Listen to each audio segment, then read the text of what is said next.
Welcome to The Last Breakfast. Please enjoy the video. In this video, I will show you how to play change partners on guitar. We'll start with the foundational chords. The song primarily uses a few key shapes.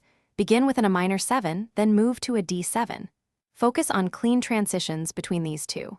Next, we'll introduce a G major 7, followed by a C major 7. These 4 chords form the backbone of the entire song, so mastering them is your first step.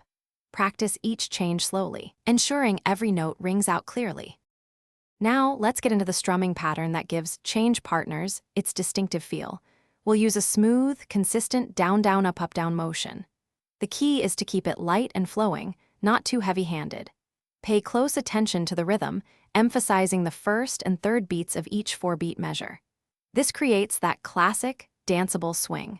Try to maintain a steady tempo of around 120 beats per minute as you practice.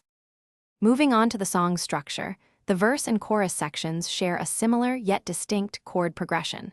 For the verse, you'll cycle through a minor 7, D7, G major 7, and C major 7. Play this sequence 4 times for each verse.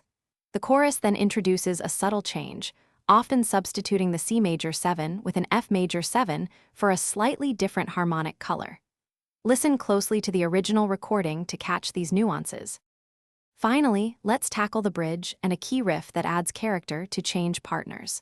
The bridge often introduces chords like E minor 7 and a 7, providing a nice contrast to the main progression. There's also a subtle 2-note melodic riff that frequently appears over the G major 7 chord. Try to incorporate that for authenticity. Remember to practice the entire song from start to finish, focusing on smooth transitions and maintaining that consistent, gentle rhythm. You'll be playing it beautifully in no time. Thanks for watching. If this was helpful, leave a like and consider subscribing. See you next time.